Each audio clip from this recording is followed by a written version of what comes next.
萌萌的亲妈到头来还不死心，居然还想用萌萌的肾脏做配型，却没想到抓到的不是萌萌，而是长得像萌萌的悠悠。咱们来瞧瞧，终于把这个臭丫头抓到了，答应给你们的钱已经给你们转过去了，现在给我把她抬起来，我要把她送到肾脏病科做配型。简元新的病已经迫在眉睫，他能从看守所出来，并不是因为作假，而是真的突然患了重病。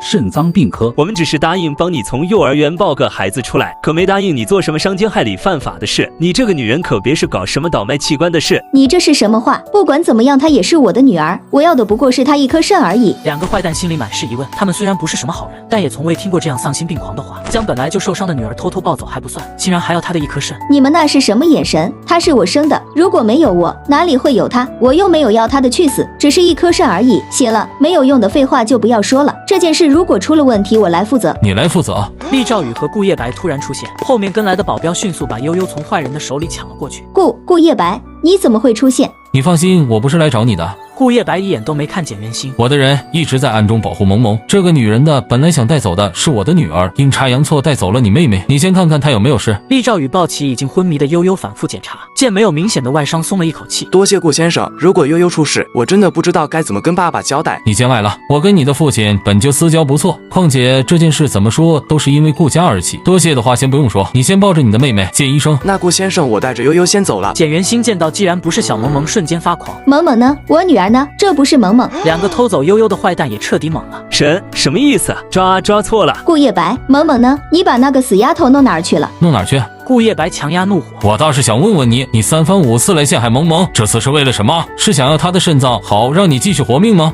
你都知道了。上一次萌萌差点死在你的手里，到现在漠然的记忆都还没有恢复，你以为只是把你放进看守所里，我跟洛心就会放心？洛心？简元新冷笑。顾叶白，我跟你到了今天，就连我得了肾衰竭，你对我的看法都没有半分改变。你责怪我抓走萌萌，难道我想活下来有错吗？你想活下来没错，但你不该打小萌萌的主意。我知道你根本不在意她不爱她，你这个人当初为了威胁我，不顾她的生命绑架她，现在还想抢走我女儿的肾。你总说我不爱你，把怨气全都归结于小萌萌和洛心的身上，但你从来没有检讨过自己。像你这样没有良知、不懂什么是善良的人，我不可能喜欢上你，也不可能爱你。这些话是我看在你快要死了的份上才给你说的。来人，把她送到病房，没有我的允许，除非她死了，否则不许她踏出病房半步。简元新大喊。顾叶白，你怎么会对我这么狠心？难道你忘了我还给你生了个女儿？你现在最喜欢的女儿小萌萌就是我生的。怎么可能忘？如果不是看在我女儿萌萌的面上，你这种女人不可能再三出现在我的面前。顾叶白再也不想听简元新说一个字，摆了摆手让保镖把他拉下去。至于那两个笨蛋坏人，则被保镖压了下去。刚走到肾脏病房，简老爷子就已经出现在病房门口，而小萌萌也站在他身边。简老爷子，您怎么突然来了？简老爷子见自己憔悴的简元新被保镖拖着走，叹了口气。叶白，元心不管怎么说也是我的女儿，她变成今天这样，作为父亲，我有推卸不掉的责任。简老爷子，爸爸，悠悠怎么样了？她有没有受伤？顾叶白蹲下。萌萌放心，悠悠已经没事了，稍后爸爸带你去看她。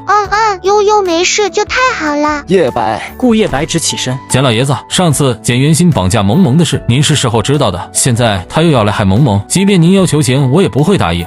我知道你不会答应，想说的话也不是为了他求情，他做的那些事，你们不原谅他也是应该的。萌萌是我的外孙女，是我的心尖宠，作为外公，我也没资格替萌萌原谅他。简老爷子看了一眼简元新，我想说的是，他得了肾衰竭，如果没有适配的肾脏，他可能就活不长了。简老爷子，你……简元新下意识想到简老爷子要说什么，挣扎着喊：老东西，谁要你的可怜？你当初那么对我和妈妈，根本没资格做我的父亲。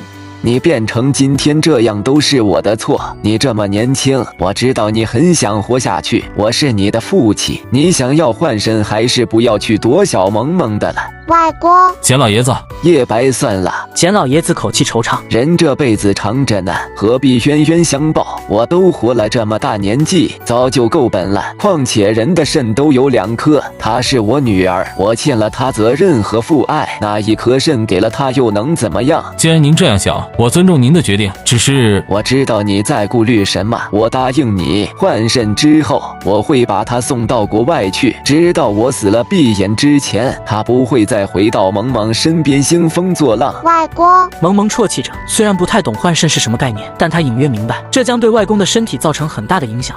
乖宝。简老爷子抱起小萌萌，乖宝不要伤心，外公只是还他一些东西，花完了也就不欠他的了。可是你不知为何，小萌萌脑中出现胡楠楠躺在太平间的场景，眼泪止不住的流下来。外公，你不要这样做，不要把你的肾给他，萌萌不想你再变得身体不好。简老爷子哄道：不会的，外公最多在床上多躺一阵，以后还是会一直陪着萌萌的。小萌萌眼含泪水，真的吗？当然是真的，所以乖宝不哭了好不好？